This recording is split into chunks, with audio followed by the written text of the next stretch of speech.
ఇస్తూ ఉన్నారు. సో మామూలుగా అడిగాను, నెలకి సంపాదన ఎంత ఉందంటే కొన్నిసార్లు 10,000 ఉండవచ్చు, కొన్నిసార్లు 70,000 ఉండవచ్చు, కొన్నిసార్లు 80,000 ఉండవచ్చు అని చెప్పారు.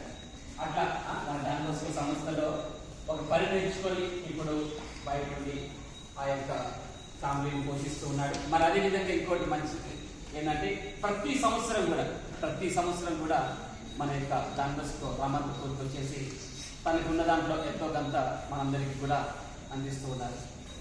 మరి అలాగా ఒక ఆదర్శం అన్నలాగా మనం కూడా ఫ్యూచర్లో ఈ డాన్బస్కోని మర్చిపోకుండా మనకు తోచినంత మనం సహాయం చేస్తూ ఉంటే ఎవరు సంతోషంగా ఉంటారో ఫ్రెండ్స్.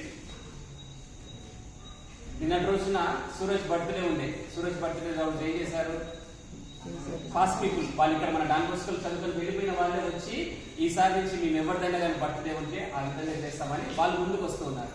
సో అలానే మనం కూడా ముందుకు రావాలంటే ఏం చేయాలి, బాగా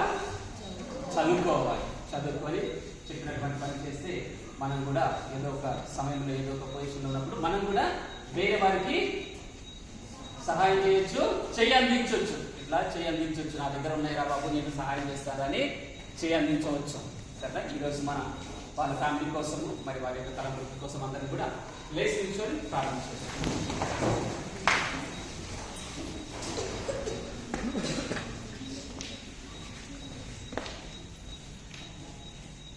అందరూ కూడా చేతులు చాచి మనకు వచ్చినటువంటి పరలోక ప్రార్థన వేడుకుందాం.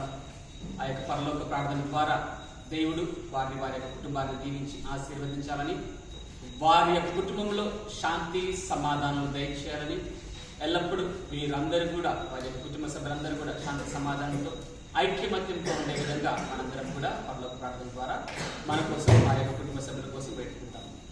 పరలోక బంధువులను మా యొక్క తండ్రి